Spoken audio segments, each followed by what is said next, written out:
Good evening, everyone. It's great to see such a large crowd. I'd like to welcome you all to the Fall 2017 series of the City Talks Lectures. My name is Reuben Rose-Redwood, and I'm an associate professor of geography at the University of Victoria, as well as chair of the committee, UVic's Committee for Urban Studies, which organizes the City Talks. I'd like to first begin by acknowledging that this event is taking place on the traditional territories of the Lekwungen-speaking peoples, and we're grateful to be here tonight. I'd also like to acknowledge the financial support of the Social Sciences and Humanities Research Council of Canada, as well as the UVic's EU Centre of Excellence, the Faculty of Social Sciences, as well as a number of departments, including the Geography Department, the History Department, and the Anthropology Department, as well as the CSPT program, all at UVic. Now, as one of the founding members of the Committee for Urban Studies, I've had the pleasure of helping to organize the City Talks over the past number of years, going back to 2010 when we first launched the series. And over the past few years, the City Talks have covered a wide range of themes associated with the urban experience. Now, tonight, I'm pleased to kick off the first event in the fall series of the City Talks on the theme of the political life of urban streetscapes.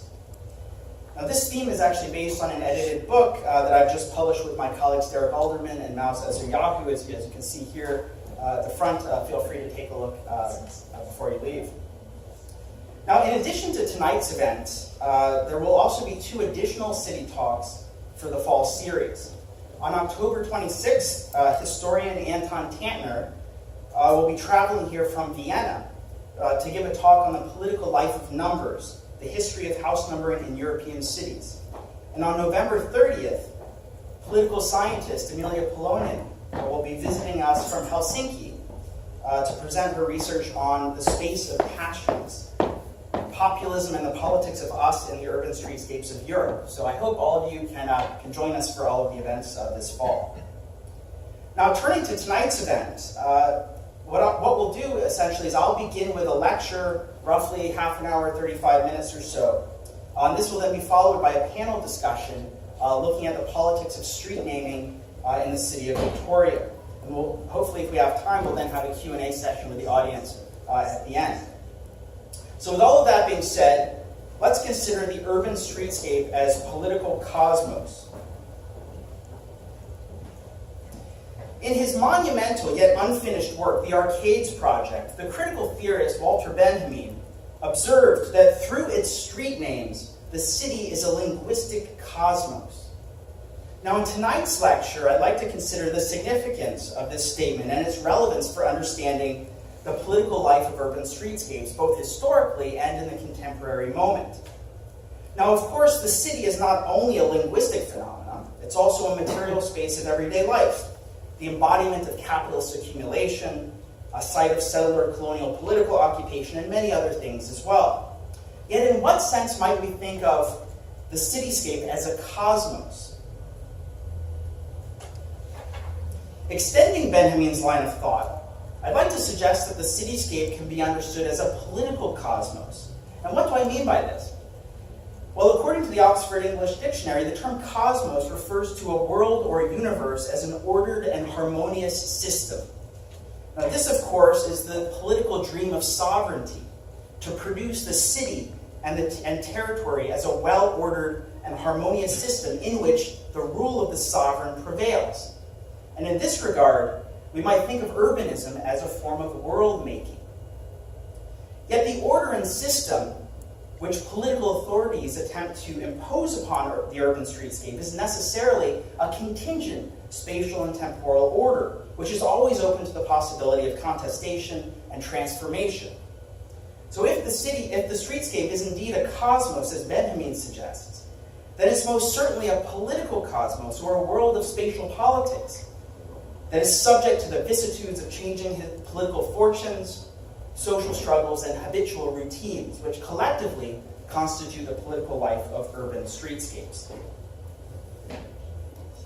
Now, there are few spaces as ordinary and mundane, yet politically charged as a city's streets. A site of everyday routines and fleeting encounters, the street can also become a place of memory, as well as a space of political protest, mass demonstration, and revolutionary action. The governing authorities of city and state, of course, have long viewed the urban streetscape as a political technology of infrastructural power, not only in terms of the regulation of circulatory flows of people, goods, and capital, but also as a space in which to inscribe the ideologies of the ruling regime and its vision of history into the landscapes of everyday life. Now, one of the primary ways in which the latter has been achieved over the past few centuries is through the naming of city streets. Just as the statues and monuments of a fallen power are often demolished in the wake of revolution, so too are the streets renamed to mark a temporal break with the past as the newly established regime seeks to reshape the spaces of the present in its own image. Yet no matter how forcefully a political regime may attempt to control the material and symbolic infrastructure of its streets, its power is never absolute, nor is its ability to erase the imprint of former regimes complete or ever fully accepted by the public. Consequently, while the act of street naming contributes to the production of the urban streetscape as a political cosmos, such world-making practices are characterized by what geographer Dorian Massey calls contemporaneous plurality. Put simply, the urban streetscape is a space where different visions of the past collide in the present, and competing spatial imaginaries are juxtaposed from one street corner to the next. And it's precisely at the spatial intersections of these different temporal worlds that the political life of urban streetscapes unfolds. Now, my own point of departure for studying the urban streetscape began in New York City back in the early 2000s. As a young graduate student, I decided to write a thesis on the historical geography of New York's grid street plan of 1811. And I was particularly intrigued by how the Manhattan landscape had been transformed from an island of hills into a Cartesian space of numbered streets and avenues laid out in a grid formation. And this got me thinking that the rationalities of modern science were not merely objective lenses through which to view the world, but were themselves political technologies used by the governing authorities to reshape the complexities of the world into a rationalized system of numerical calculation. In other words, the construction of gridded spaces was an act of world-making. And what better example was there of the sovereign's dream of a well-ordered cosmos than the gridded streets of New York? Now, most historians and planners who have written about New York's grid plan have interpreted it strictly as an unimaginative design developed and designed to satisfy the utilitarian ethos of the age, the 19th century.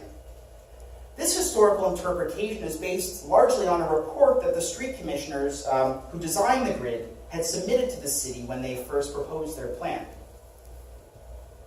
Yet, as I began digging around in the archives, I uncovered a number of other writings that the street commissioners had written, which complicated this historical narrative. For instance, in 1813, a mere 2 years after the grid had become the official city plan of New York, one of the street commissioners, Simeon DeWitt, published a treatise on linear perspective called The Elements of Perspective, in which he espoused a vision of the world, of how the world could be remapped to conform to what he called the wonderful systems of Cartesian calculability. In this work, DeWitt offered a passionate plea for a Cartesian aesthetic of symmetry, order, and proportion, which he believed would discipline the mind. And as he put it, quote, the productions of the creative mind grow under the pencil till they result in wonderful systems endowed with powers to produce effects of incalculable benefit to man, unquote. Now, the New York grid plan was, of course, one of DeWitt's wonderful systems. And he went on to argue that, and I quote here, besides serving the purposes of practical utility, perspective drawing, he said, as a minister of rational amusement, holds a high station in the graduations of merit, and may almost dispute precedency with a poetic muse, unquote. Now here we can see how the Cartesian perspective that served as the spatial framework for reordering Manhattan's landscape not only served utilitarian ends, which it surely did in terms of the establishment of a real estate market and so forth, but it also is likened to a geopoetics of neoclassical and Cartesian order. Yet this Cartesian cosmos was not inscribed upon a blank slate. On the contrary, indigenous peoples had long inhabited these lands, and by the 19th century, European settlers had already carved Manhattan up into irregularly shaped parcels of private property, and buildings were scattered across the island. So to become a reality then, DeWitt's wonderful system of Cartesian order would have to tear through the existing life world of the city, as this image here looking north up 2nd Avenue from 42nd Street in the mid-19th century illustrates. And in my own research, I found that of the nearly 2,000 pre-existing buildings north of the present-day Houston Street, excluding Greenwich Village, I found that about 40% of all of the pre-existing buildings were in the middle of the street or an avenue, and were thereby destined to be demolished. Now, by the end of the 19th century, Manhattan's gridded streets had made their way all the way up to the northern tip of the island, and the use of number as a political technology of urbanism had become the norm in New York and across the United States and beyond. And in fact, in next month's City Talk, historian Anton Tantner will discuss the origins of house numbering in European cities. But what's worth noting here is that the practice of numbering buildings played a key role in efforts to construct the urban streetscape as a calculable system of spatial order, as a political cosmos, in other words. Now, the first city in North America to devise a house numbering system was not New York, but rather Philadelphia. A rudimentary system of house numbering had been devised in 1785 by the editor of the first Philadelphia City Directory, John McPherson, after he had unsuccessfully lobbied the city to the local authorities to number the buildings throughout the city. McPherson's numbering plan followed the English practice of consecutively numbering streets along one side, consecutively numbering houses along one side of the street, and then coming back along the other side of the street to follow the same sequence. And this English method was deemed inadequate at the time, since it resulted in the juxtaposition of high and low numbers side by side on any given street. So in 1790 then, Philadelphia adopted what came to be known as the odd-even system of house numbering, with odd numbers on one side of the street and even numbers on the other, when the U.S. Marshal Clement Biddle conducted the first federal census and renumbered the city's houses. Now, the odd-even system, which has been widely adopted today and is in fact used here in Victoria, like many other cities, initially consisted of the numbering of existing houses, so that when new structures were built or old ones torn down, the entire system was disrupted. In the mid-1850s, a new system was proposed that came to be known as the Philadelphia system, or the block decimal system of house numbering, as you can see here in the map of Philadelphia. The block system was first introduced in Philadelphia in 1856, and it provided 100 numbers for each city block, regardless of the actual number of houses or buildings existing at the time of enumeration. And this was a way then of attempting to establish spatial fixity and order, while also contending with the dialectic of creative destruction unleashed by modern capitalism. Now, like many other cities, New York followed Philadelphia's lead by separating odd and even numbers on opposite sides of the street and adopting the decimal system of 100 numbers per block for the city's cross streets. What's particularly fascinating about the history of urban house numbering is that this seemingly mundane practice of numbering buildings actually had a major impact on the spatial imaginaries of the modern city. For instance, in 1838, Fifth Avenue was established as the baseline for house numbering in New York. And this effect, this house numbering ordinance, had the effect of dividing the city into an east and a west side, which has influenced popular culture and continues to shape the way in which New Yorkers view their city today. Yet laws and legal pronouncements are not the only ways in which urban imaginaries are constructed. In the 1860s, Manhattan's Upper West Side came to be known as Shantytown because it was home to German, Irish, and Dutch working-class immigrants who rented plots of land from property owners and constructed makeshift wooden houses and cultivated gardens. And while some West Side property owners benefited from renting lots to working class immigrants. There was a growing movement amongst the real estate developers and property owners at the time to evict these so-called shanty dwellers in order to encourage a boost in property values on the West Side. In 1866, a group of influential landowners founded the West Side Association, which lobbied the city for the extension of public works projects on the West Side to enhance property values and to compete with development on the East Side. The members of the West Side Association were all deeply concerned that the shanty dwellers would scare off more affluent tenants and permanently make their mark upon the cultural landscape through the common use of place names that might eventually become codified after continuous usage. It was that fear, which was one of the main impetuses that led the West Side Association to lobby for the renaming of the avenues on the West Side. And in a speech to the West Side Association in 1871, A.W. Colgate explained the importance of officially renaming the West Side avenues. "We all know how it is," he said, "that any name, good or bad, once fastened to a locality is pretty sure to stick. It passes into conversation, but also into titles, mortgages, and other instruments pertaining to the transfer of real estate. We should also remember that good names cost no more than bad ones, and that the only way to avoid the bad is to be beforehand with the good."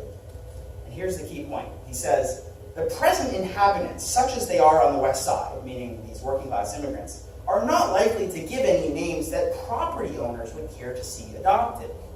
And yet they may unconsciously christen many of the main streets with names not easily got rid of." Now, the West Side Association sought to counter this possibility by attempting to physically remove the shanty dwellers from the landscape through eviction, as well as symbolically erasing their presence through the official renaming of streets and other places to ensure that these former names would not stick to the cultural landscape. Now, as evidence of this link between physical erasure and symbolic erasure, I present to you a page from the meeting minutes from the West Side Association from 1879, in which it's noted that on the very same page that one committee should report at the next meeting to, quote, "determine suitable names for streets yet unnamed on the West Side," unquote. And directly below this, it's noted that another committee at the very same next meeting was to report back on, quote, "what action is necessary in order to ensure freedom from shanties and other nuisances on the West Side." Now, by the 1890s, then, the association, the West Side Association, had succeeded in renaming the West Side avenues and evicting most of the shanty dwellers from the area. And this is why, instead of numbered streets, we now have Columbus, Amsterdam, and West End avenues, as well as Central Park West on Manhattan's West Side.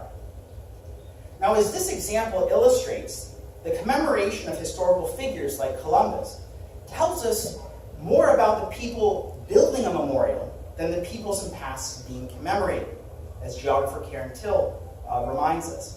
Similarly, Derek Alderman has argued that street naming, in particular, plays a crucial role in spatializing collective memory, suggesting that, quote, "commemorative street naming is an important vehicle for bringing the past into the present, helping weave history into the geographic fabric of everyday life.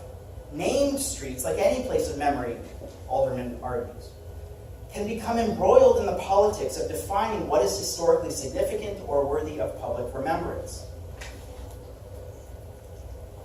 Now, urban streetscapes can therefore be seen as what Alderman calls memorial arenas, in which the politics of memory and identity are literally inscribed into the very fabric of the cityscape. In North America and Europe, at least, the vast majority of streets have been named by white men for white men, to put it bluntly.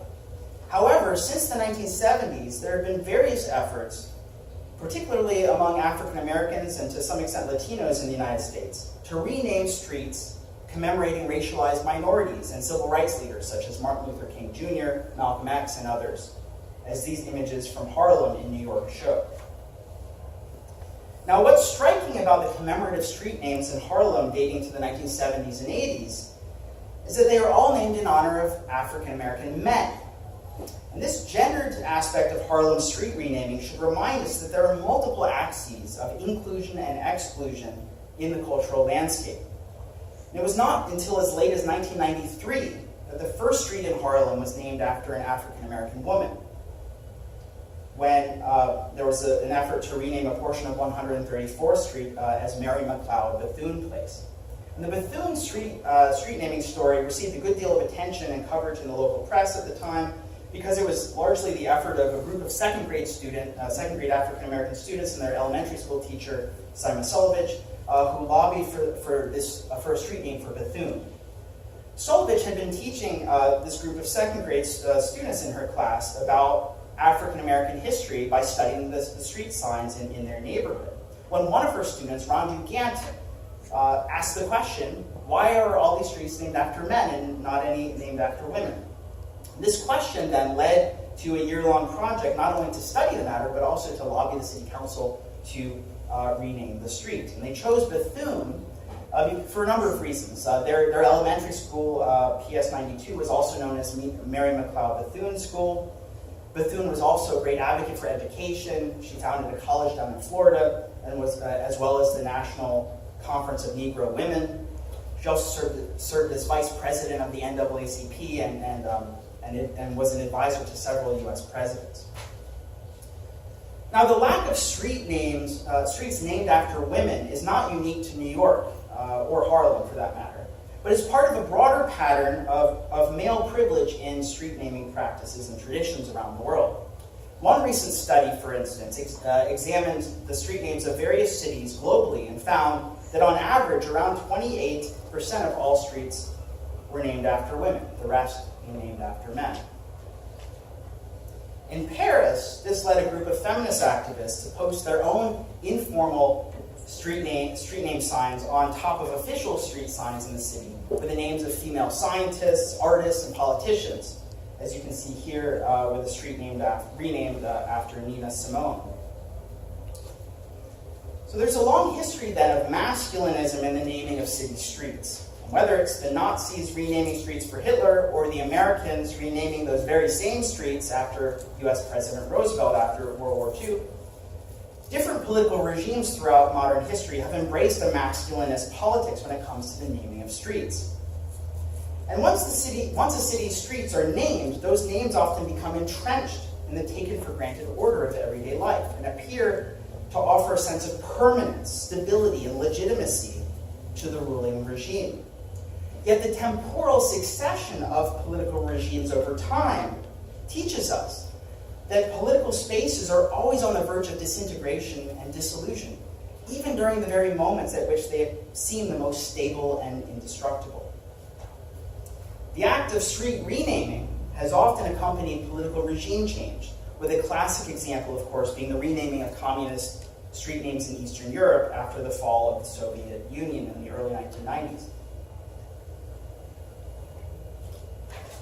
At around the same time, during the first Gulf War, street signs in Iraq were also defaced and informally renamed after the elder George Bush. And during the 2003 U.S. invasion of Iraq, the American occupying forces devised a system of American-inspired street names that they overlaid upon maps of Baghdad with names such as California Street, Virginia Avenue, Main Street, and yes, indeed, George W. Bush Boulevard. In a very real sense, then, we can think of place naming and street naming as a weapon of war, at least in some cases. Now, place naming has also played an important role in imperial conquest and colonial occupation, as colonizing powers have sought to erase indigenous place names and replace them with colonial ontologies of place, property, and territory. This colonial legacy is still very much with us today, of course, which is why the renaming of places is part of the political agenda of decolonization. Now, when indigenous peoples reclaim the traditional place names and their traditional place names and call for colonial names to be changed, they're often criticized by white settler commentators for seeking to erase history. And it's worth noting that it's this very same argument that white supremacists have used when Confederate monuments and place names have been removed in the United States in recent years, as we've seen from New Orleans to Charlottesville this past year. However, the argument against the erasure of colonial place names conflates this idea that renaming places erases history. I would argue, conflates the need to understand the past with the celebration and glorification of particular historical figures, whose names signify colonial dispossession and white supremacy. Yet the reactionary politics that often surface within settler colonialism that often surface when the norms of colonial hegemony are challenged indicates that settler colonialism is indeed an ongoing project that depends upon the continuous reiteration of colonial ways of knowing and being in the world. And that's what makes the indigenous reclamation of Pacals here locally so significant. Now, in solidarity with the Pacals reclamation of 2013, indigenous activists in Toronto also renamed one of the city's streets. And this was part of the Ogima Makana project, which is, and I quote here from their website, an effort to restore Anishinaabe-Moan place names to the streets, avenues, roads, paths, and trails, transforming a landscape that often obscures or makes invisible the presence of indigenous peoples, unquote. The name Ogima Makana translates as leader's trail, and it's used here, and I quote again, in tribute to all the strong women leaders of the Idle No More movement. Now, this project, which started out again as kind of an artistic, kind of activist project at the time, this caught the attention of the local business improvement area in Toronto, which subsequently led the effort to install officially sanctioned street signs in 2016. And in an editorial published in the Globe and Mail a month after the street signs were put in place, the Indigenous activists who originally launched the Ogima Makana project, Susan Blight and Hayden King, acknowledged that these, and I quote here, these efforts contribute to reinserting Indigenous peoples into a landscape historically intent on their erasure, unquote.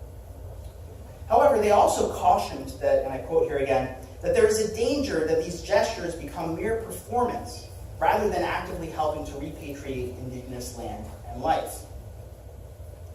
Now, here in Coast Salish territories, there have been numerous calls to rename streets in Victoria and Vancouver that bear the name of Joseph Trutch. We might also add Begbie Street and others as well. In his capacity as Chief Commissioner of Lands and Works in British Columbia during the 1860s, Trutch dramatically reduced the size of Indian reserve lands because he believed, as Fisher notes, that the Indians should simply make way for the white population. Trutch himself described the indigenous peoples of this region as ugly, lazy, and even compared them to dogs. Trutch's beliefs and actions have led some, myself included, to ask whether this is the sort of historical figure that the cities of Victoria and Vancouver should continue to honor through commemorative street naming. In fact, just this past summer, the University of Victoria's naming committee finally voted to remove Trutch's name from a residence hall on campus in response to a name change petition submitted by undergraduate student Lisa Schnitzler, who's here with us tonight and will serve as one of our panelists. And it's important to note that a similar effort to rename the Trutch building had galvanized UVic students back in 2010. Yet at the time, it was rejected by the university and the administration of the then UVic president, David Turpin.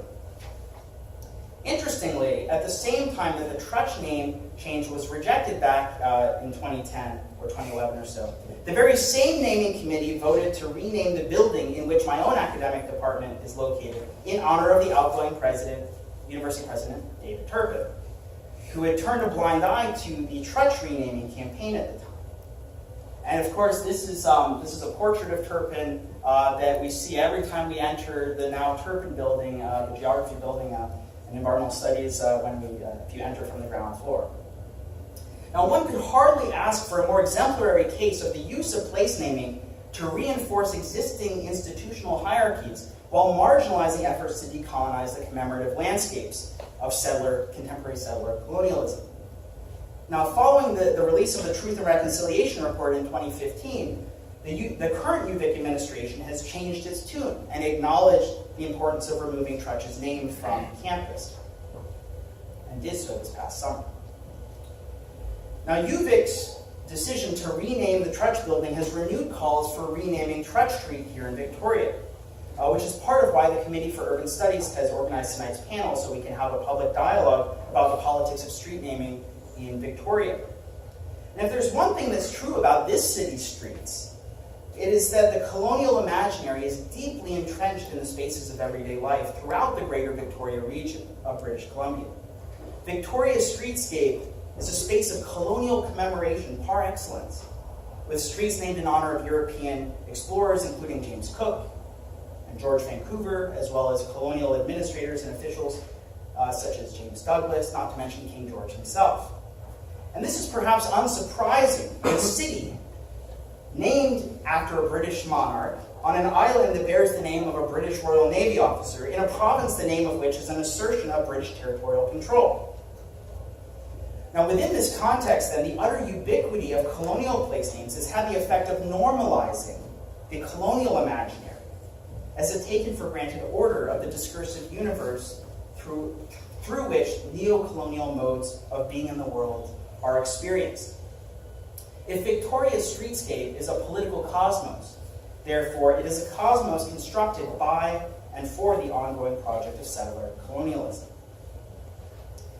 Now, just by way of conclusion then, I hope that my brief talk tonight has convinced you that urban streetscapes play a crucial role as part of the spatial practice of urban world making.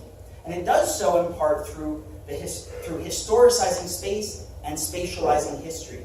And street naming plays a key role in that process. It also plays a role in asserting sovereign authority over the cityscape by creating that cosmos, that well-ordered and harmonious system. Yet at the same time, the streetscape, the production of the urban streetscape, can also create a memorial arena in which to contest that taken-for-granted order of everyday life. So with that, I'll close. I'd like to thank you very much for your attention. Thank you very much.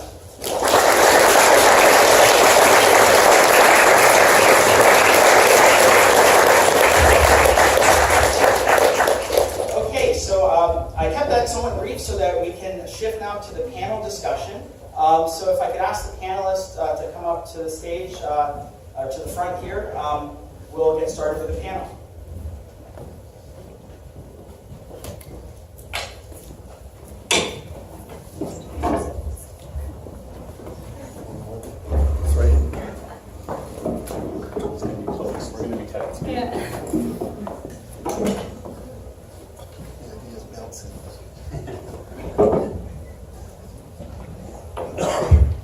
Okay, now we only have one mic, so we're going to try to find a way to get this mic over to everyone.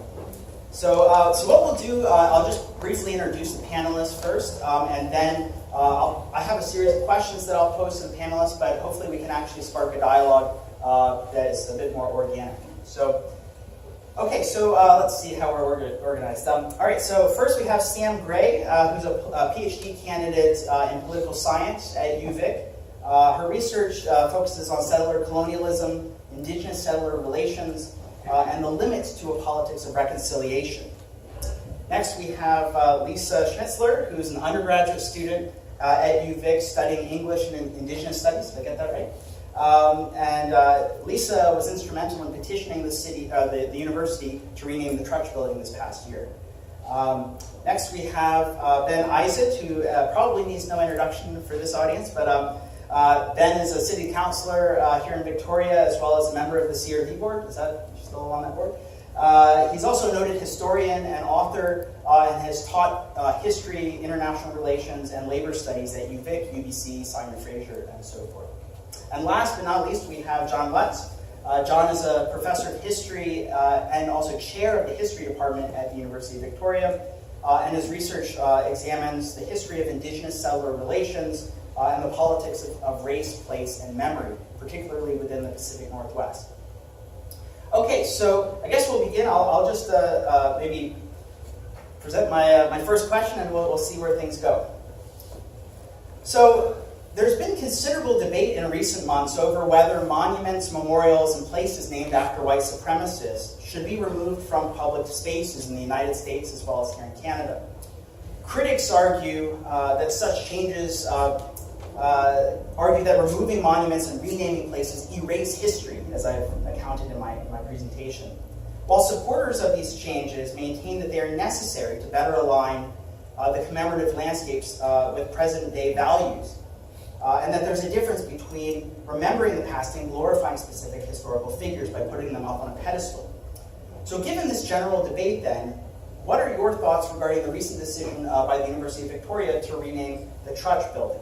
Do you think it erases history, or is it a necessary step towards critically engaging with the past? So I guess maybe, do we want to kind of go along the line here? Do we? That's an interesting question.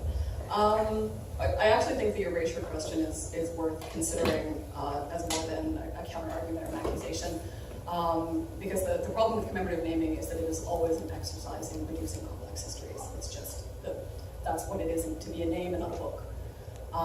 So telling a more complex and multifocal history is going to be definitionally impossible through just expurgating the parts that we think are currently problematic. So in terms of the UVic renaming, I do think it looks like erasure as long as we're going to call it Lansdowne Complex Building Number 1. So I think in a way the university invited those accusations by not considering the part of renaming and not having that in place going forward and having a basis for the positive expression of the name versus the negative or the shame of the name that it currently bore. But beyond that, I think it's worth considering whether we are erasing history. I'm mindful of that the statues and the building names and the street names that we've talked about are reminders of the debt that this province owes to colonialism. They're also, Trutch's name being on that building highlights what Stephen Martin calls the colonial captivity of the institution. So do we want to get rid of all of that along with the name? And I think if we look internationally at some other renaming initiatives, particularly South Africa has been quite intent on sort of more of a palimpsest approach to how we're going to treat monuments, or with the exception of the fallists, who are fairly unequivocal on what's going to happen with Cecil Rhodes. I do think it's worth considering the erasure question a little more deeply. I think we have examples of how it's been done elsewhere that sort of walks a third path between removal and retention.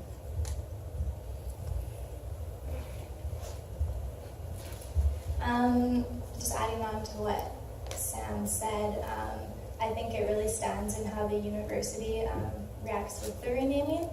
Right now it's Lansdowne Residence 1. I've discussed with them working with the Indigenous peoples and the First Peoples House for the renaming process and making sure that it's as respectful and meaningful as possible. Haven't heard much about that recently.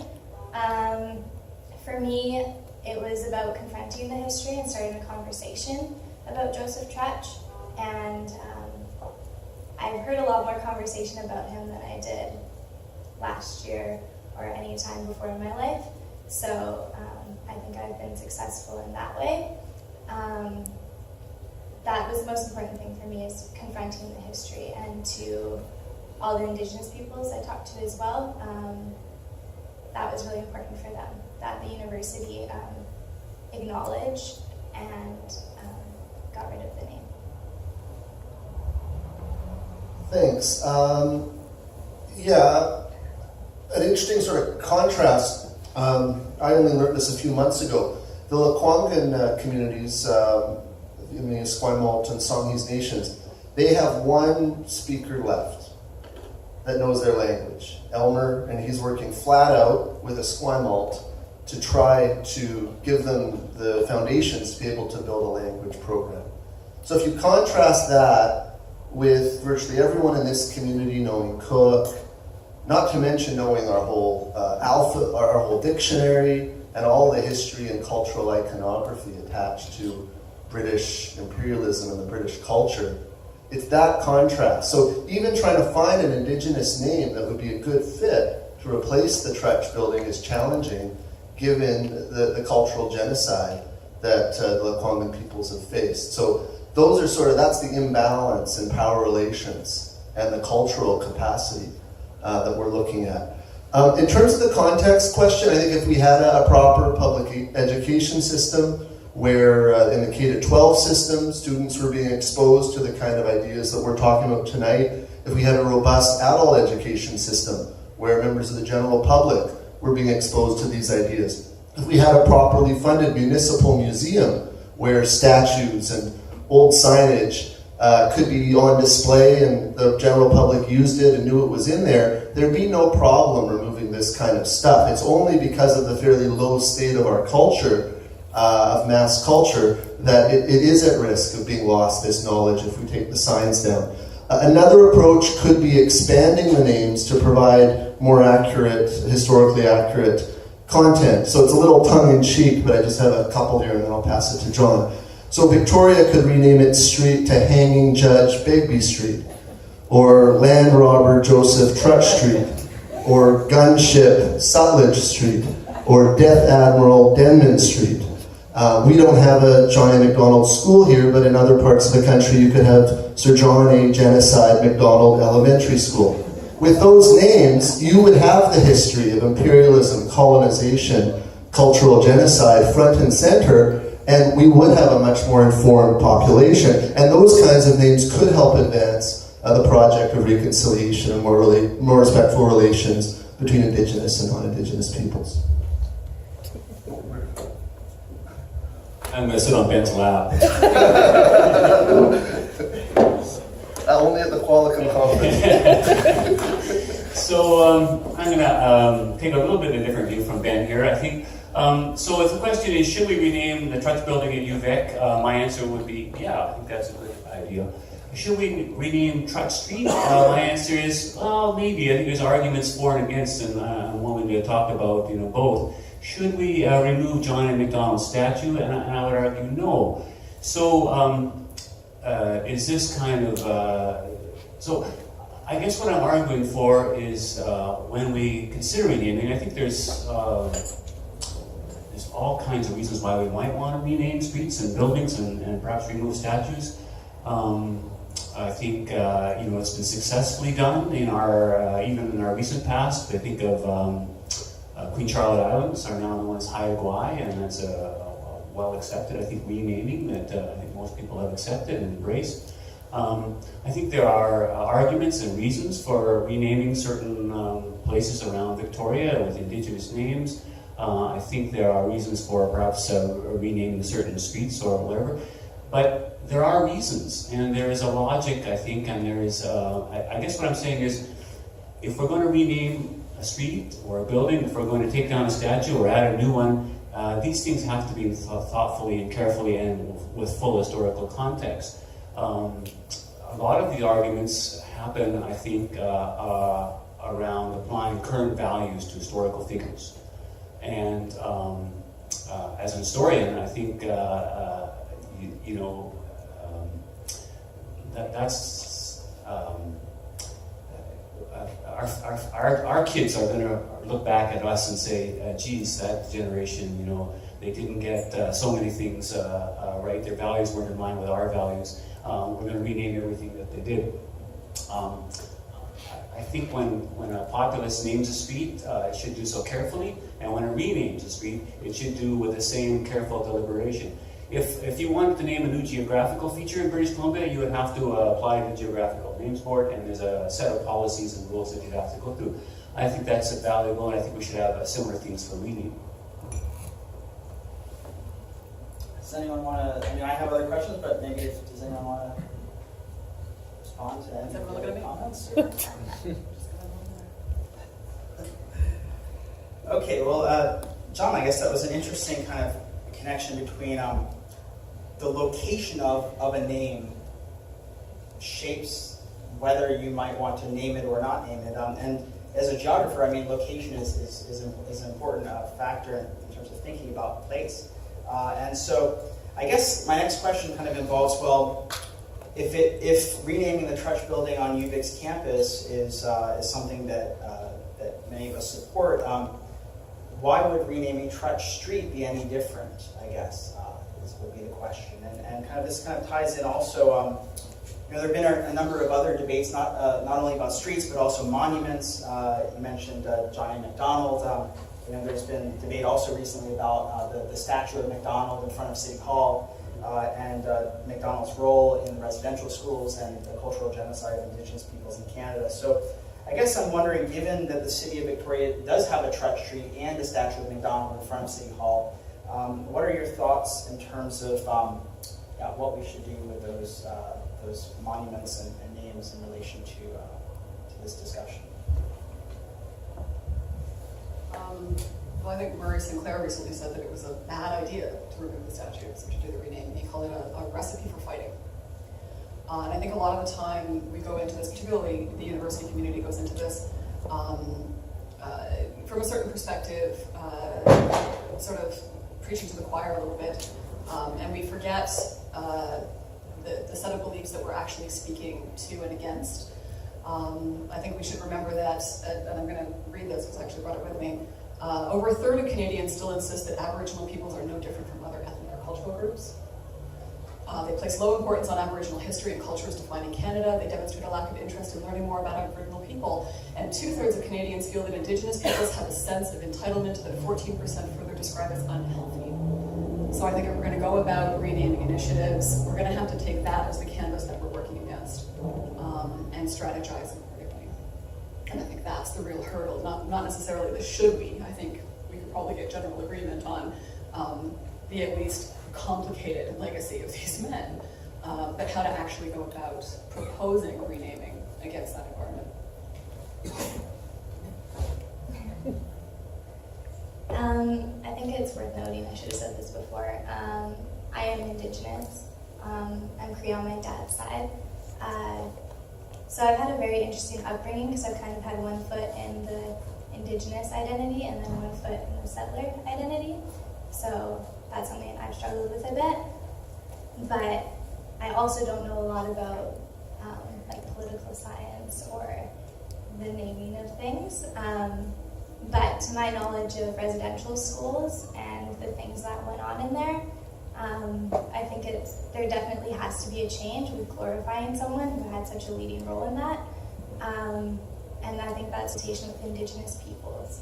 Because it's really easy for the like city councilors and the mayor to make that decision, but I think if it's not done in consultation with the Indigenous peoples and the people who have been affected and are feeling those or having those intergenerational impacts of residential schools and land being stolen, I think that's the way that it needs to go. But something has to change. I don't think that the statue should just stay there. I think there needs to be some acknowledgement of what he did because it was so wrong.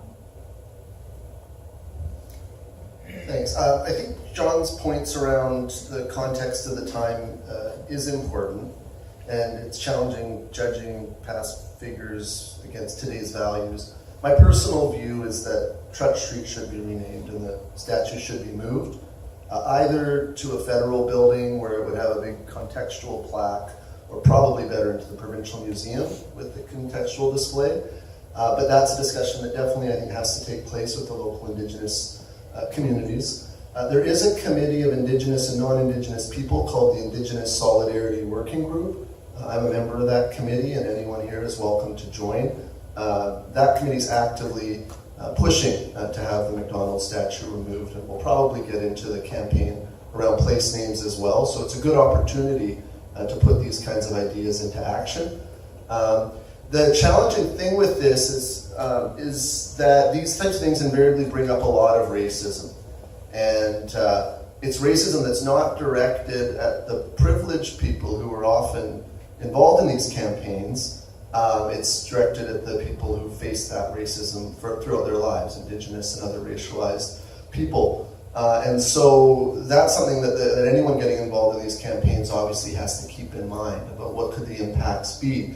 Because white supremacy and racism are at the core of the imperial project and in perpetuating and maintaining the existing power relationships. I personally think that ultimately those relationships do have to be rebalanced. So ultimately I don't think we can avoid the debate. When we're going to end up with a post-colonial order in this bioregion, it won't be under the authority of the British Crown. It won't be in a city named after a monarch. It will be very different. It won't have 5 consecutive north-south arterials named after James Douglas, Richard Blanchard, Juan Quadra, George Vancouver, and James Cook. Like if we're talking about a smattering of Indigenous names alongside a smattering of colonial names, it would be one thing. But but it's the complete and utter domination of the imperial iconography and commemoration, and the complete silence and wiping out of the Indigenous heritage that I think is problematic. And that's, I think, what's impelling the movement to rename streets and remove statues. So, yeah, thanks. And I agree with Ben on this point that, essentially Victoria and Reuben made this point in his presentation. I mean, our streetscape, we write our history on our landscape. We write our history on our streetscape. And in the same way, actually, it's interesting because Indigenous peoples do that too, right? The Bacalls has a mnemonic meaning, function that serves to call up certain elements of their history. So I think all cultures do that. Definitely we have sort of a layer of colonial memory over this landscape. Not entirely, because we have names like Esquimalt, Saanich, and others that remember, but overwhelmingly. So if we're going to rename things, though, I think we need a set of criteria, and there's a couple of people have suggested them, and I think probably the most thoughtful is Yale University had a long debate over renaming the Calhoun building at Yale. And Calhoun was kind of a secessionist and pro-slavery, and he funded a good chunk of the Yale campus. Ultimately, they decided to rename the Calhoun building, but after a very thoughtful process. And I think they raised some ideas, and I'll raise a couple of these here. It might be criteria for renaming. For example, is there an older known name that pre-existed the naming? We're talking about renaming, but in fact, as you pointed out, everything has been renamed here. There were Indigenous names for everything, and now we have new names. So, is there an original older name that we can look to that's maybe more authoritative or longer lasting? I think that's not a definitive criteria, but it's one of the things we might consider. How valuable is that name to placemaking and historical memory? For example, should we change the name Victoria, the city? Arguably that is so embedded and so much around our community that that would be a negative in terms of making those changes. And then there's the thing about what are the values of the person who is being honored by the name? And this brings us to Trutch. Trutch was honored because he was a father of Confederation. He was one of the people who negotiated British Columbia's entry into Confederation. He was the first lieutenant governor of the province. He's tied to Victoria. He lived in Victoria. He may have even lived on Trutch Street or around there. I'm not sure about that. So there's a tie to Victoria, and it's about placemaking in Victoria. There's no tie to UVic. I mean, Trutch has no connection to UVic. So there is a negative, of course, which you raised about Trutch, which he was even more racist than his colleagues, and he did much more damage to First Nations than most of his colleagues. So even by the standards of his time, he was, I think, on the racist spectrum. So I think, we can have a debate about rechanging Trutch Street. There's some reason to commemorate him, some reason to take that off. But here I think, what about the people on Trutch Street, the generations of people who have grown up on Trutch Street, and for them the placemaking carries all kinds of emotional resonance that is, has to be weighed when one decides to yank somebody's name when they're born or their parents died. So that's why I'm open to some discussion around Trutch. And I think one thing we must not do, though, so all these debates are framed around history. I don't want to take too much time with it. But I think oftentimes we make these decisions knowing very little of the history of the people who are involved. So let's take John A. Macdonald, for example. Yes, he was Prime Minister at the time when the Indian Act came into effect. Yes, he was Prime Minister at the time when the first residential schools were established. He was also the first Prime Minister to grant the franchise to First Nations. He was, the Prime Minister who sent out the Royal Northwest Mounted Police to protect First Nations from American incursions and whiskey peddlers. He took great pride in that Canada was very different in its treatment of First Nations in America and South American countries. So here we have a complicated character with a mixed legacy around First Nations for sure, but a very important figure when it comes to creating the country. So if we just take one aspect or one of his racist statements and say that's why we want to take away the MacDonald statue, then we have to look at all the other historical figures who have uttered racist, homophobic, anti-Semitic, anti-Muslim kind of things that are written about them. And then we have to look at the First Nations leaders who are commemorated in statuary and place names around the city. And there are not many of them, but there's a McQuinna Street, and there's a McQuinna statue at the Parliament buildings. And McQuina was commemorated because he was an important historical figure. But he was also a mass murderer. He attacked the ship and killed everybody on it except two. And he was a slaver who attacked neighboring communities and took the heads of the men and enslaved the women and children. So if we try and judge McQuina or Begbie or MacDonald by the standards of our time, everybody fails. So I think that's why historical context is important. And that's why a set of criteria and some sober deliberation around renaming is important. Okay, just a small point on what you said about Trutch Street and what about the people who grew up there? I hold connection, I think, to the street I grew up on, but what my reply to that is what about all the people whose land he stole? I think that will always be my reply. I think that was a grander adjustment than the people who might have a new name for their old street. And then I think I'd like to point out the problem with I don't view it as a complex legacy. It's actually the same thing. If you're celebrating Canada, you are celebrating Indigenous erasure. How you want to deal with that is an interesting question, but it would help to acknowledge that you are talking about Canada is Indigenous dispossession. It doesn't exist without it. And I think it's worth looking at that Yale example a little more closely. So I think it's quite an illuminating example. They founded this committee to determine whether renaming was feasible and under what conditions. And that committee ended up just reproducing the power relations that the drive to rename the building was trying to unsettle. And in the process, the university also tried to do some other sort of odd and obviously wrong things. They wanted to remember but not laud was their goal. So they did things like take a stained glass window of Calhoun that featured a shackled slave in the bottom two panes. They removed the shackled slave and replaced him with fluffy clouds, but they kept the window. So Yale is an illuminating example of how we go about this renaming process.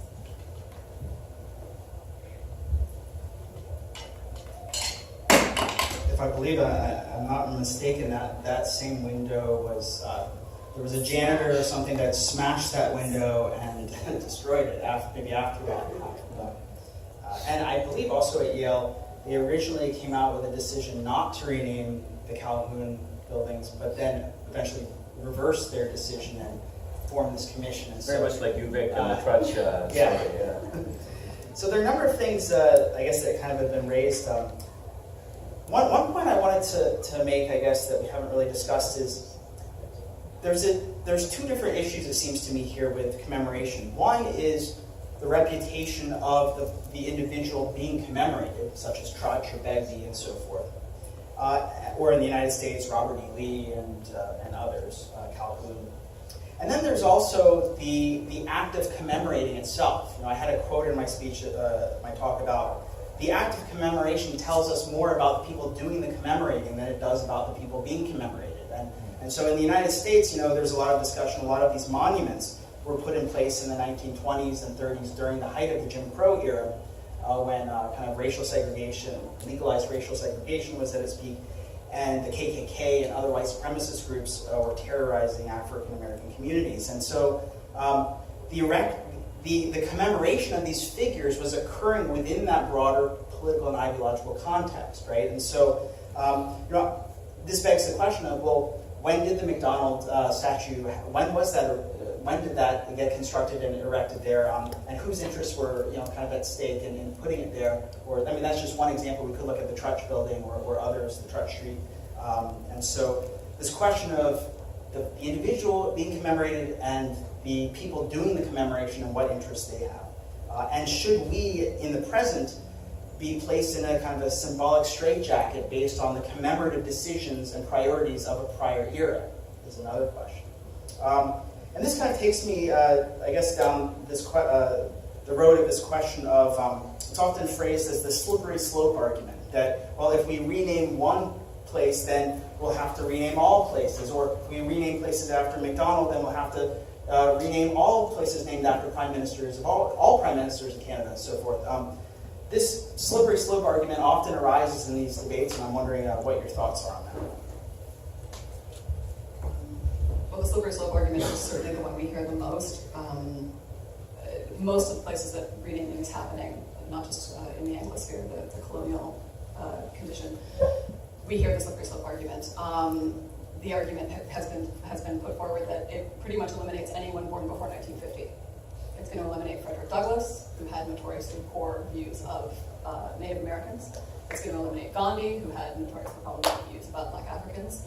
But I don't think the slippery slope is the strongest argument. It might actually be the weakest, and I think it's the one we can most obviously tie to intransigence or discomfort or displaced fear. I think we see that, or at least I've noticed that a lot. Coming from Toronto to Victoria, I've noticed that far more pronounced here. I hear that argument more here than I heard in Toronto. And I think that has a lot to do with the politics on the ground here. I think it's viewed as the thin end of the wedge. The where will it stop concern, I think, gets to the fact that the land issue is not settled here the way it is in other jurisdictions. Which is why I think we might benefit by looking at the initiatives like the Anishinaabe and the Pical's movement, not being about renaming, but being about reclaiming or restoring, because we are the ones that did the renaming, and what we are doing is restoring the original names, and that takes some of the fire out of the slippery slope argument, while doing a little more justice to the goals of the movement, and taking away those overtones of loss and destruction that people like to attach to renaming and removal. This is also an argument that I got a lot from a lot of students, and then also the university when renaming. And it's a hard one because renaming takes a lot of effort, and the slippery slope kind of suggests that it's just like a downhill thing that just happens when decolonization is like, there's so much to that, and when you start thinking about that, it comes down to like Canada's roots. And I read once that Canada was formed on a foundation of sand. So we struggle to stand up in unity with Indigenous peoples as settlers, and something has to change. So if that starts with street names or monuments or whatever the Indigenous peoples and the people within the city and settlers find fit, I think it's to do with collaboration. Again, I've been saying that for basically every answer, but that's what we need. And every name has been renamed before when Indigenous names were taken. So I think the reclaiming, restoring is a really good way. In terms of the slippery slope, I think we need to bring it on. It's time. I think John's point around having a policy is really important. The BC government has a fairly decent policy called the Geographic Names Policy. You can find it online, and it talks about looking for an Indigenous name. It also is interesting, it's the 2-year rule. Wait for someone to be dead for at least 2 years before naming something after them. Let a bit of time for skeletons to come out of the closet. And because even like Rosa Parks, she may have been a tyrant in her own, we don't know. Like, history is so content, like we've got recognized several historians here. Even if you devote your life to doing a biography of someone, you might not even know their true character because information is so fleeting as the decades pass. So right now we're talking in James Bay, we have a new library branch we're building. There was one of the only black city councillors in this city's history, Mifflin Gibbs, was elected in the 1860s. He'd been an abolitionist in the US. So we're talking, should it be the Mifflin Gibbs Library Branch? I think it'd be a good idea, but no one's really done a thesis, a master's thesis, or a doctoral dissertation on Mifflin Gibbs. We don't really know if he's someone worthy of a name. He is from the standpoint of recognizing the black community and the black history. So as a symbol, it makes a lot of sense. But then as an individual, and that kind of gets into John's stuff around Makina, the Nuu-chah-nulth chief. My last comment, I guess, is in terms of knocking on people's, or in terms of what do people on Trotch Street, South Edge, Begbie think. So we went and did this 4 years ago, and the committee, which later became the Indigenous Solidarity Working Group, we started knocking on doors, and about half of the people who answered on Trudge Street, and it's only 1 block long, which is why we started by targeting that street, easier than Douglas Street or Cook, with thousands potentially of residents. And about half the people who opened their doors actually signed the petition to rename their street. So there actually is an appetite as that awareness is raised. And I think ultimately it comes down to the battle of ideas. If everyone in this room is prepared to engage in the battle of ideas, basically bring awareness to the true history is problematic, but to the history of colonization and relations between Indigenous and non-Indigenous peoples, I think the majority can come behind the idea that some rebalancing is needed, but without doing that work, it can be very contested and can result in an unsuccessful outcome. So I think it really is a mass public education effort if you want to do this in a way that can get the community towards a consensus. There'll always be some who will think it's a bad idea and they'll be clinging to the ideas of imperialism and colonialism. But I think with that groundwork, changing people's consciousness and ideas, you can bring the community along for this discussion. Thanks, and I'm very much in favor of the idea of bringing the community along with the discussion. I think the slippery slope, I think there is a slippery slope argument if we just say, if there's a social media campaign that says get rid of a name, then that's all we need to get rid of a name, then that's a slippery slope. If we come up with some transparent process to rename, or to, maybe the city could convene a committee on names and look at adding Indigenous names. Or, we have Beacon Hill Park, and as Ben said, many of the Indigenous names don't survive for our territory, but some we do. Some we could rename Beacon Hill Park, on the basis of a series of criteria which says if we know of a former name and it, nobody's really attached to the fact that there was a beacon on the top of the hill, maybe there should be a systematic process. So I think the answer to the slippery slope argument is if you have a clear and transparent process for a renaming, then there's no slippery slope. And I think there's other possibilities too. I think Reuben is actually one of the experts on this renaming of the Salish Sea, which is not essentially renaming, it's adding a name to existing geographical names, right? So there's another possibility of the Salish Sea is a neologism. It's a new name, didn't exist before, but it recognizes the Indigenous territory and the commonality between the people who share the shoreline of the sea. But it doesn't get rid of the Strait of Montefiore or the Strait of Georgia, Strait of Georgia.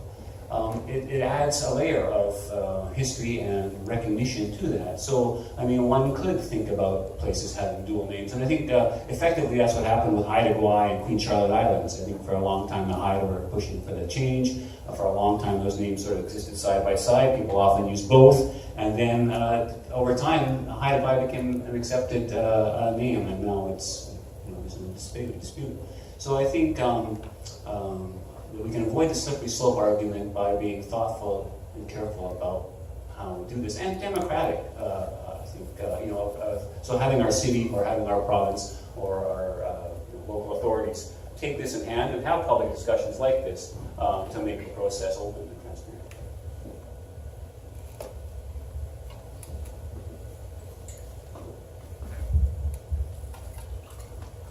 Right, there are a few things that kind of come out of that. In terms of dual naming, I guess one question would be, I discussed earlier the Ogima Makana project in Toronto, which in some ways is sort of a dual naming kind of process. Guerrilla dual naming. It started as kind of an informal kind of activist, and then kind of became kind of mainstream through the business community and City Hall and so forth. And I guess just a general question would be, what do you all think about the Ogima Makana model as potentially serving as a model for Victoria to possibly emulate? Related to that, another question is, who has the authority to name places? And we've talked about their procedures and transparency and democracy, but these are all parts of the settler colonial institutions, right? And so what I found very interesting and important about the Bacall's reclamation is that they didn't seek permission from the District of Saanich to go and reclaim Bacalls. They just went and did it, on their own authority, right? And so that raises a broader question of, Because what often happens is efforts to rename end up getting kind of channeled into these colonial procedures and policies and processes and institutions, which kind of gets away from the question of, especially when we're talking about unceded territories and so forth, who has the authority to name? So, is Ogema Makana a model and the authority to name? That's the question. I think it's a tremendous initiative, as was Pickles, for all the reasons that you just said. That these are Indigenous-led initiatives, that they're not permission-based, that they're not appealing to the system that they're speaking against. And in my doctoral work is in Minnesota, it's in the American Upper Midwest with Dakota people, and they found that the more reasonably they approached things, like they wanted to rename Lake Calhoun. Calhoun gets a lot of purchase in the United States, really popular guy apparently. They wanted to name it Bidemafiska, White Earth Lake, which is the original name of the lake, and proposed dual signage and went through all the right channels and ended up with this dual signage that was instantly vandalized and became this lightning rod. And in response, they, as they say, they upped their ask. They weren't interested in dual signage, they wanted 100% reclamation of the name, and they gave up on this semblance of a reasonableness or of operating through these channels. Because that criticism is going to come back again and again and again.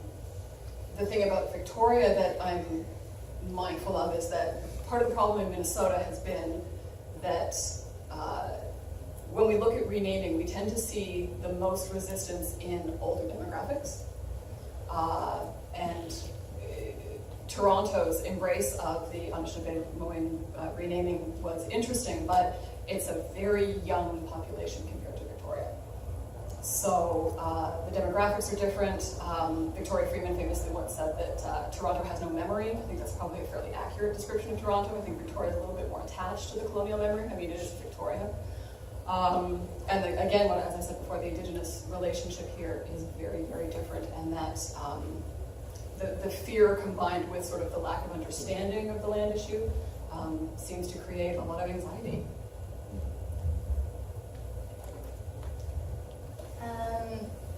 I grew up in West Bank in the Okanagan, so that is mostly First Nations territory. And they use the dual signage on reserved land, and it was worked for them. And then in terms of Indigenous-led naming, I think something to note is that most Indigenous place names are not after people, but after words that have like a very deep meaning or tell you something about the land, which I think is like a very cool and beautiful way of naming that doesn't bring us into like, like who did this or like that controversy. So I think that's another direction we could think of going, is not necessarily thinking of people, but honoring the land because it is Indigenous land. Thank you. Yeah, on that point, I believe the Lekwanga name, I won't try to pronounce it, I can't completely remember it. So, but for what we would call Ross Bay, I actually don't know who Ross was. The colonial period isn't my expertise. But I think it's the place of the willows, is what the Lekwanga call that area along the Dallas Road waterfront. Today actually was the first time I ever saw the Lekwanga name for the place that is, as I understand it, in downtown Victoria, Natulia, and it was in a presentation from our planning staff talking about some placemaking on a section of the harbor. So we are sort of turning a corner perhaps in terms of co-naming or parallel naming. I think it is often a half measure or a soft sell, but I think a half measure is better than no measure. Thinking of the whole Whistler Olympics thing, I think it does help to introduce and also normalize the Indigenous heritage to the non-Indigenous population, and also starts to validate that heritage to Indigenous people who have been fighting to rebuild culturally and sort of to resurge for several decades. So I think we shouldn't accept it as the end point or as the destination, but I think depending on the political context, if a whole measure isn't politically possible, or if there seems to be too much blood that would be shed, then pursuing the half measure first, I think it's definitely worth pursuing. In terms of who's the appropriate authority, my understanding of Coast Salish teachings is it would be the elders and the knowledge keepers that you would turn to.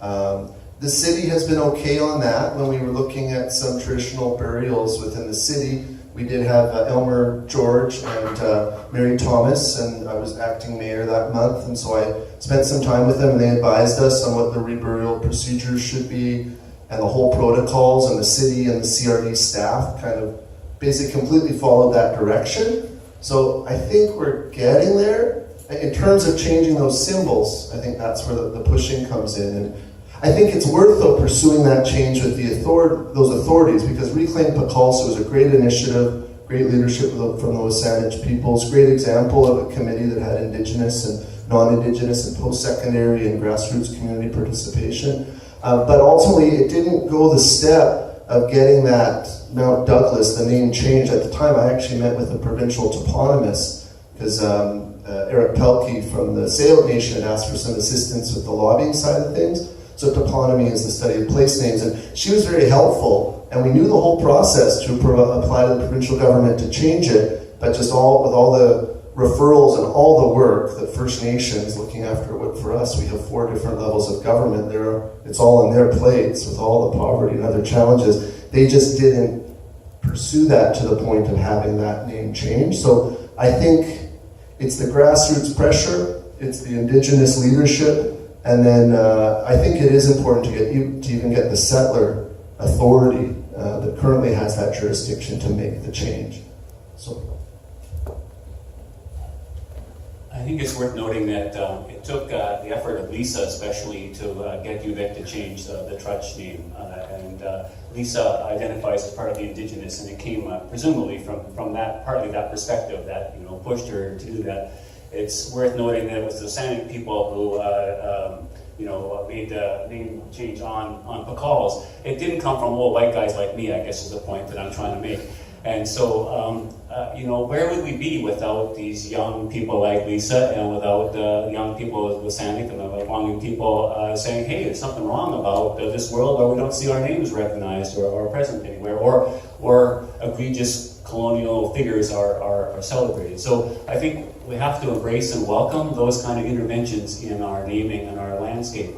And those are the instigations that will wake us up and get us to move a little bit. Having said that, the Pecals landscape renaming was kind of the guerrilla act of renaming, and I admire that and I appreciate that. But Pecals is not the Lekwungen name for that mountain, Mount Douglas. Pecals is, they believe that Mount Tommy is Pecals, and there's some anthropological evidence to support, at least for the Lekwungen people, that's what they call Mount Tommy. So what we have here then is a renaming that happened, I think, without full consultation, without, it's not being embraced by the Lekwungen people, which is another reason why it's not, the Songhees people, why it's not, has the strength that it might have otherwise. So all to say that I think, I look forward to more challenges and more attention being drawn by Indigenous people, by youth, by members of different minority communities who feel like the landscape doesn't reflect them, and draw that to our attention, and then to have a process where we can say as a community, yeah, you're right,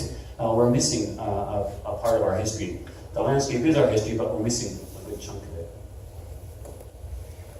Okay, maybe now we have a bit more time left, but I think it would be nice to move to questions and answers from the audience. If anyone has any questions, now's the time.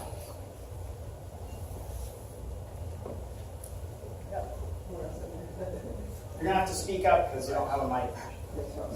Yeah, I think John made most of the points I wanted to make. But I will say for the slippery slope thing, like the current standards that are being applied, this isn't going to happen obviously, but you can go back forever. Everything has to come down. The pyramids in Egypt have to come down. Everything's got to come down. And every name has to be changed. But my main point is that I work with Indigenous people. I'm part Indigenous, like a little small part. But I grew up with a lot of Indigenous people in Port Alberta and speak with it, And but I was wondering if maybe someone could correct me here. But is there any sort of data or research that these kind of changing of aesthetics, like names and statues, has any impact, like tangible impact on like unemployment or education, health? Or is it just, because it seems to me, and it seems to everyone I know in the Indigenous community, it's basically just, it's aesthetics, and it's like, it's elitist virtue signaling, basically is what they call it. And it's like, it has no tangible effect, it's just making people feel better about themselves. But maybe there's data, I don't know. I just haven't found it yet. There may be something there. So. Anyone want to speak to that?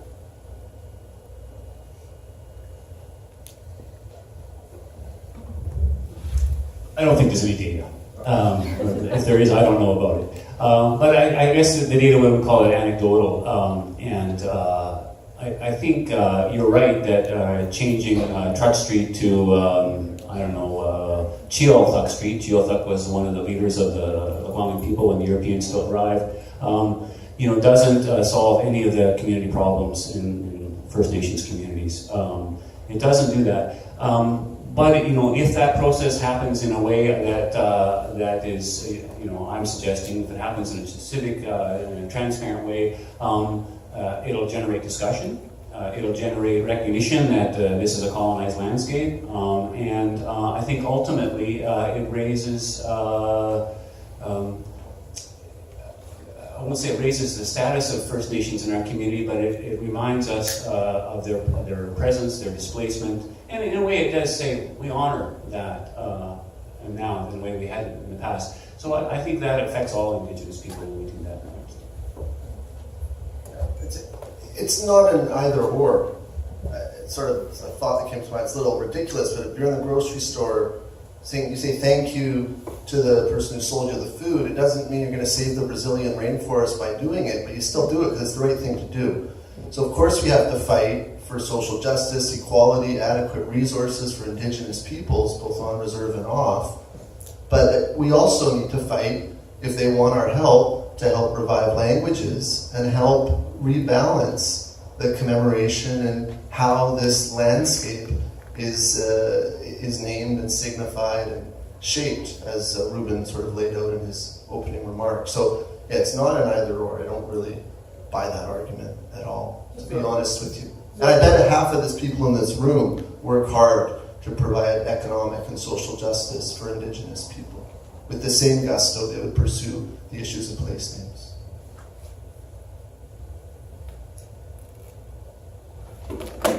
I do think we've got a tendency to both overstate and try to demolish symbolic politics. And we've certainly seen that in the reconciliation response to the criticism. But I think we need to remember that public spaces do participate in social interactions, and they do the background information that you are always getting from these new normals is important. It's important in shifting the status quo, maybe incrementally, and certainly not meaningfully overnight. It's a valid criticism, but it is shifting that. It's shifting the landscape a little bit. Okay, we have time for a few more questions.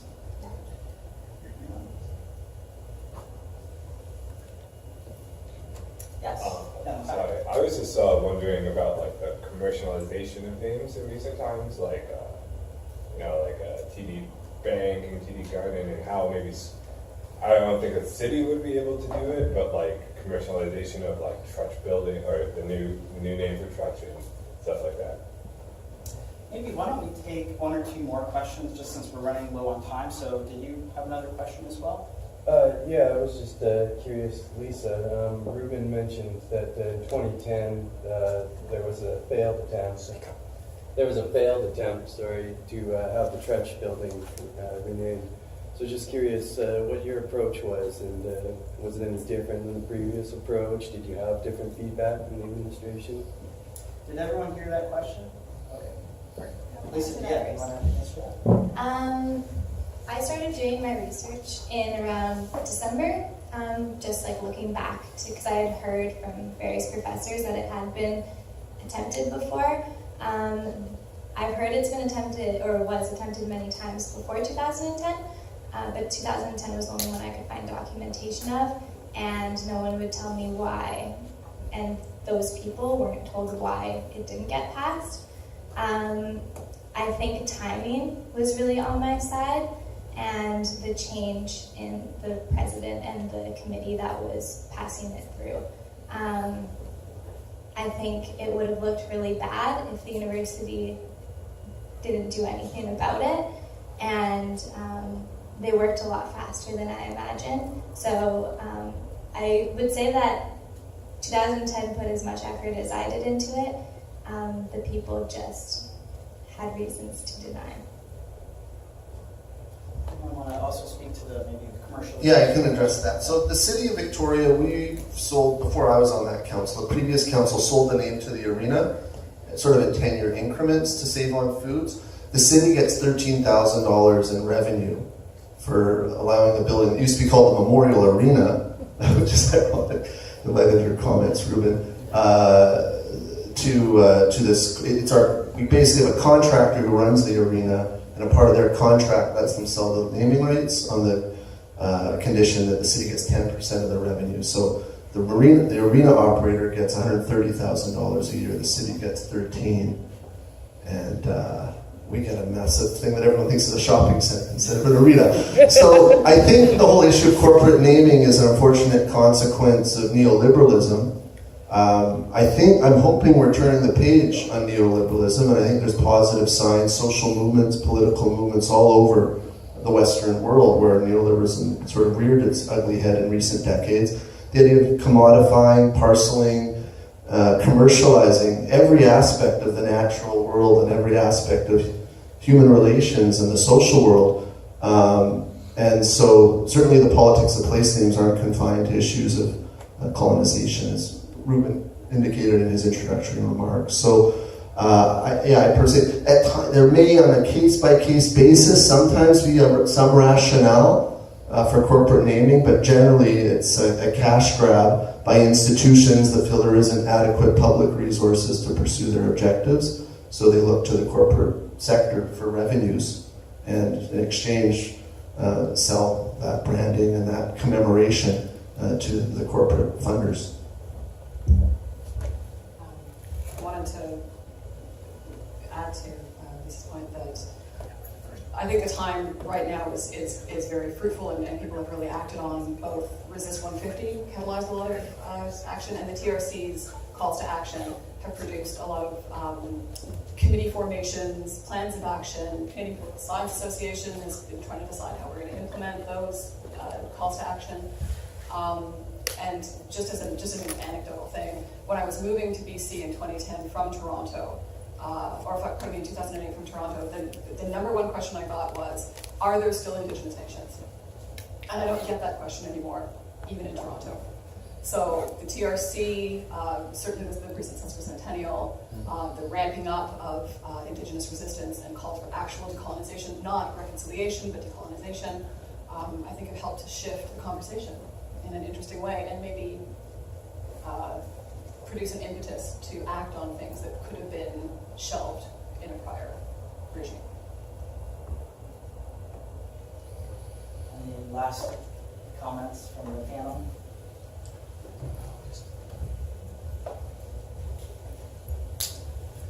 So, our history is written on the landscape, and we can invite our local First Nations to kind of, in different ways, the Songhees and the Esquimalt and Saanich occasionally offer tours of their landscapes and offer us an invitation to see the world through their lens. I know the Songhees offers what they call a Colonial Realities tour from time to time, and so that invites us to look at the world through their lens. But a bunch of graduate students, when I was a graduate student at UVic, also created an anti-colonial walking tour of Victoria, and we walked the streets of Victoria and talked about the names of Douglas and Cook and Vancouver and the Empress Hotel and linked to the CPR and Chinese labor and Asian exclusion. So there's a way of even using the colonial landscape as a pedagogical tool for decolonization. We can turn that around and tell the history of our land, but through a different lens. I want to thank all of you for coming, Reuben for organizing, my fellow panelists, and I think we need to keep having discussions like this one and in various different sort of subgroups and communities within our community. And I also kind of need your help pressuring me and my colleagues on council to start making some of these changes if you think that's an objective we should be pursuing. So I'd encourage you to contact the Indigenous Solidarity Working Group. If you need help connecting, you can contact me directly, BISITT@victoria.ca. My number and email are right on the city website. And I put a lot of effort into grassroots organizing, and this is a big priority, not just the place names, but building more respectful and ongoing and meaningful relations with the Indigenous people here. So if you want to get tied into any of that kind of volunteer work in the community, just let me know, and I'd be happy to connect you with people working on this stuff. Thanks. One final thing from me. Whenever I have conversations about decolonization, it always comes back down to education. And I do believe the public education system has failed, at least my generation. I came into university not knowing much about my own heritage or like residential schools. So if you're thinking like, what can I do? Just question things and take a look at things a little bit differently and try to learn more about the Indigenous peoples here. There's so much wonderful, rich culture that we don't always get to see. So if you're thinking of something that you can do personally, learning more is always a great first step.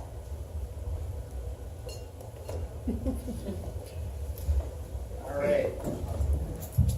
We are out of time, everyone. Sorry we couldn't get more questions. I'd like to thank the panelists again, and thank you all for coming. And I hope you all can make it to the next City Talk in October. So have a good night, everyone.